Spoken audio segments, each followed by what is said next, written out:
Os americanos investiram maciçamente em tecnologia da informação. A internet foi criada por eles, né?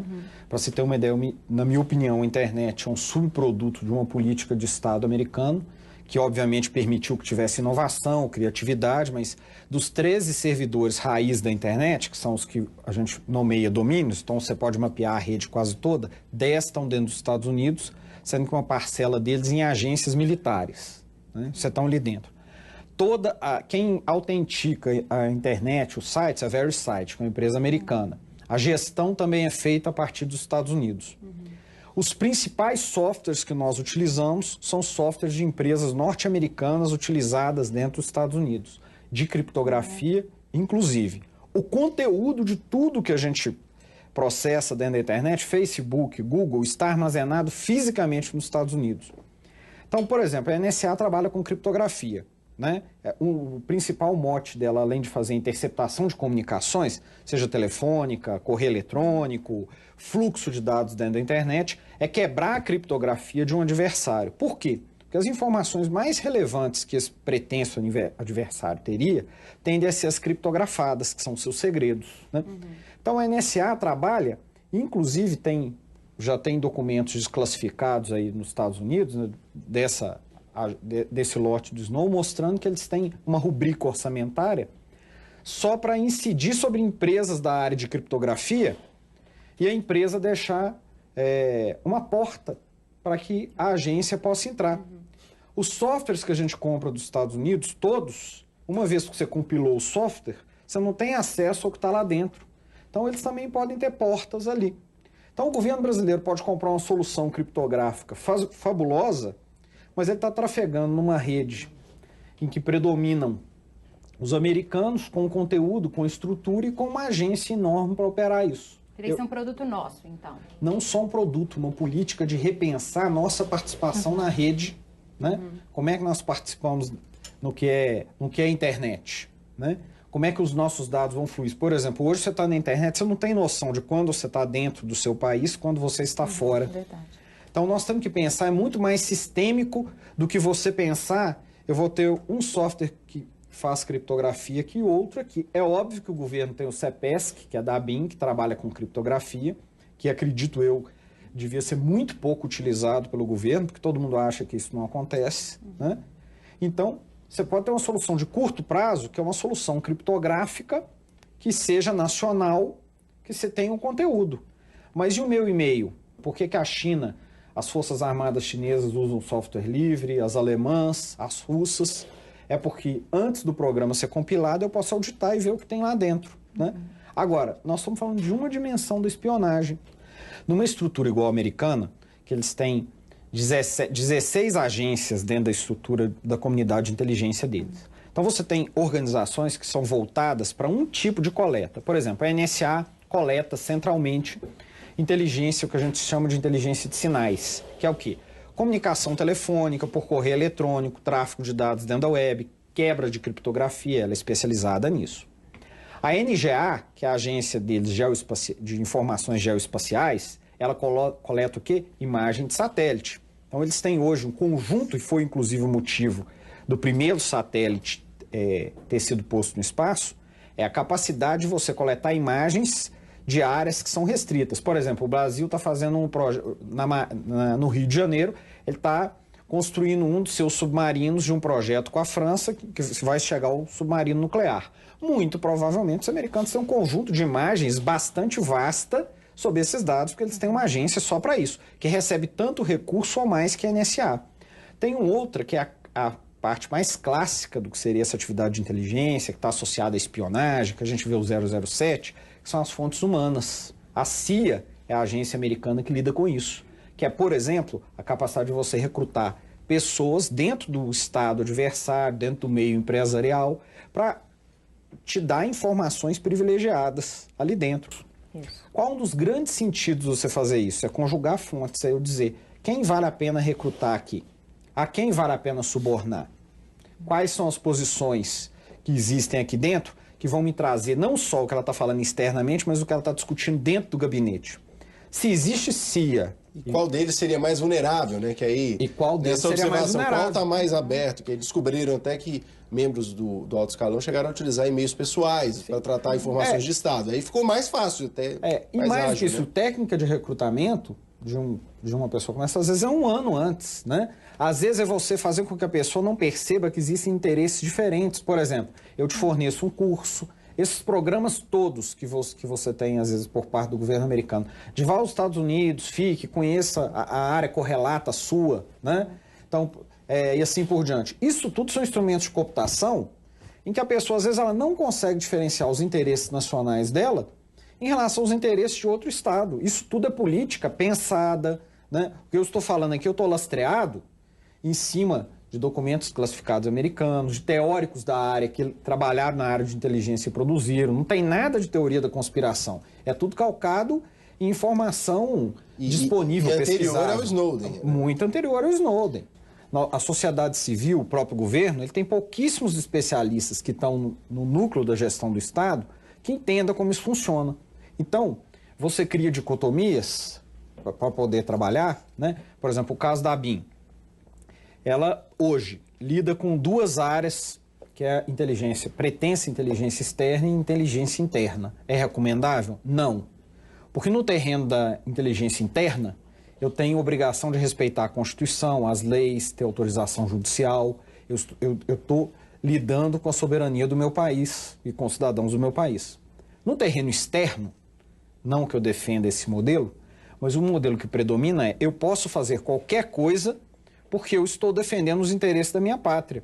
Então, por exemplo, a CIA, ela tem um setor de cover actions, existem assassinatos que são submetidos ao presidente formalmente, e a um setor do Congresso americano, ele autoriza assassinato, autoriza ações de subversão, autoriza campanhas de desinformação para você desestabilizar um governo.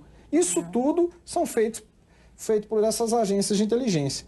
Então, é recomendável que o mesmo indivíduo que opera do lado de fora para defender o país dele e ele faz qualquer coisa, ele opere do lado de dentro, em que ele tem que respeitar a Constituição? Provavelmente não, porque ele vai ficar dividido entre a forma dele de agir. Então, isso é uma situação. A outra, no caso da ABIN que lida com isso hoje, ela não tem acesso à interceptação telefônica, ela não tem acesso às informações de passaporte, de migração, que a Polícia Federal obtém, mas não é o papel constitucional da Polícia Federal fazer isso, são extremamente relevantes. Né? Claro. O que é mais fácil para eu detectar espionagem no Brasil? Sair percorrendo o Brasil inteiro ou descobrir as posições dentro das embaixadas que comumente mascaram os funcionários das agências de inteligência e acompanhar os passos daqueles funcionários dentro do país? Mas a nossa legislação permite? Não. Por que não? Porque é completamente diferente inteligência do que a inteligência policial. Inteligência policial, você vai investigar uma organização criminosa, tem início, meio e fim, você recebe uma autorização judicial para usar aqueles meios mais invasivos, se a organização, inclusive, mostra periculosidade, porque senão o judiciário não libera aquilo ali. Agora, você pode ter uma organização atuando no Brasil, vamos imaginar, seja inteligência americana ou uma organização que faz uso de métodos terroristas fora do país, que ela não seja criminosa aos olhos do país, mas que é importante o Estado saber o que eles estão fazendo aqui dentro. No caso da Tríplice Fronteira, depois dos atentados de 11 de setembro, né, até coincide a data, o Brasil chegou a entrar nessa rota de observação, vazou aí uma época suspeitas, né, de operações... Eu diria que uma parte disso também é no próprio governo americano se criou uma indústria do terrorismo, né? Então, eu não diria que o Brasil, por exemplo, tem um grande peso nesse sentido, embora, obviamente, eu não tenha condições de inferir diretamente sobre isso. O que eu diria é possível você acompanhar uma organização que tenha praticado atos terroristas lá fora, mas que não os tenha feito aqui, nem seja procurado internacionalmente, durante 1 ano, 6 meses, 8, não é. Eu não vou ter autorização legal para isso. Legalmente não existe essa possibilidade. Não vai. Exatamente. Então você tem... E de ponto de vista de inteligência seria necessário. Fundamental. E, o que, aliás, inclusive é uma das grandes diferenças da inteligência de Estado para o policial. Pode ser que um sujeito que trabalha com inteligência ou contra-inteligência, ele vai acompanhar uma organização 10 anos aqui no Brasil e não seja, o governo opte Não, perfeito. Eu quero monitorar, até porque essa organização não sabe que está sendo monitorada, eu quero saber, não cometendo crime aqui, eu quero saber quem eles interagem, de que forma, como atuam e assim por diante. Então é o seguinte, nós temos um modelo que essas instituições são anacrônicas, né? A gente realmente não repensamos elas para reinventá-las, mas ao mesmo tempo que a gente não fez isso, que a sociedade não se imbuiu disso, ela também não deu instrumentos. Então, na verdade, você finge, né? Vocês continuam aí do jeito que estava, que eu não te incomodo, mas eu também não te dou instrumentos para poder trabalhar em defesa do país. Isso acontece aqui no Brasil, e é o que não acontece nos Estados Unidos, porque sem dúvida. Eles ultrapassam, assim, né? O aparato que as agências de inteligência deles têm, né? Você tem umas 4 ou 5 disciplinas de coleta de inteligência, fontes abertas, interceptações telefônicas da internet, geoespacial, né? E fontes humanas, que é recrutar informantes, espiões e assim por diante. Todas essas agências recebem verba, tem um aparato tecnológico para a NSA, que é essa agência das interceptações telefônicas, eles trabalham com a meta de estarem sempre 5 anos à frente do estado da arte em termos de tecnologia da informação. Ao contrário do que acontece aqui, que o Estado vai pegar o computador mais avançado depois de um tempo, lá o financiador, a internet só aconteceu que empresa da iniciativa privada poderia ter o risco contábil, financeiro, de bancar um evento tecnológico do porte da internet. Então lá o Estado americano, ele vira para a iniciativa privada e fala, tá aqui bilhões, milhões, para você desenvolver um produto que me seja interessante no campo de defesa. Então, o horizonte é completamente diferente do nosso mundo. Tem tecnologia disponível para essas agências que nós não fazemos ideia, né? 5 anos no campo da tecnologia da informação é uma barbaridade, é impensável. A nossa ignorância é tão grande que às vezes você escuta informações de que a China quer proteger a sua internet, né? E a gente discute que Estado totalitário. E é verdade, nós temos diferenças com o modelo de governo chinês. Na verdade, paradoxalmente, nós temos até muito mais proximidade com o modelo americano. Mas são agências que entendem o que está acontecendo no mundo hoje, né? O aparato americano, a capacidade, e eles estão lutando ali dentro dessa estrutura. A China, a Rússia, se a gente for pegar dos BRICS, né? Nós somos o país inocente, né? O país que está acordando para que o mundo é mau, as relações internacionais são completamente diferentes do ambiente interno. É compreensível, a gente estava lutando para sobreviver, para não ter inflação, para distribuir renda, né? Nosso país é enorme, estava olhando para si mesmo. Mas o mundo lá fora, a dinâmica dele é completamente diferente do que é o nosso Estado Nacional aqui, né? O aparato que esses setores têm disponível, recurso, então hoje russos, chineses, alemães, franceses, italianos, israelenses, canadenses, todos esses atuam dentro desse contexto, disputam informações e assim por diante. E até onde, Vladimir, a gente pode confiar também nesses intercâmbios que são feitos? Eu digo porque atualmente a gente tem enviado muitos estudantes para outros países e a gente aprende também com esses países. Mas até onde a gente pode garantir que o que a gente está aprendendo é suficiente para a gente conseguir, né, depois resolver essa questão que a gente está discutindo hoje? Tem uma dimensão das relações internacionais, né? Você que estuda isso, você tem o poder duro, né? Que é a coerção, o poder militar e o poder financeiro, você tem o dito poder suave, soft power, que é o poder da ideologia, da informação, do conteúdo, né? Então, diversos programas que são disponibilizados por aí são programas do poder suave, de você ganhar aquelas pessoas para a perspectiva ideológica daquele Estado, daquela sociedade. Então, óbvio que nós não podemos cair no contraponto, que é o xenofobismo, que é não me relaciono com nenhuma outra nação. Nós temos que nos relacionar. Mas em determinadas áreas do Estado, você tem que entender que isso existe. Pra você ter uma ideia da dimensão dessa questão do soft power, tem inclusive vários estudos sobre isso, publicações norte-americanas, que se chama a Guerra Fria Cultural. A CIA, durante a Guerra Fria, o início da Guerra Fria, com medo dos intelectuais irem à esquerda, irem para a saída comunista, eles criaram uma esquerda dentro do capitalismo. Então eles começaram a fomentar a publicação de livros, congressos, encontros, discussões, promoveram atores para quê?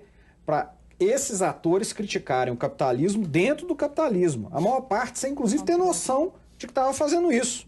Mas o que é que eles estavam servindo? De dique, né? De opa, todos os descontentes paravam, não, veja, aqui no nosso modelo liberal existe oposição, existe debate ideológico. No modelo russo, comunista não.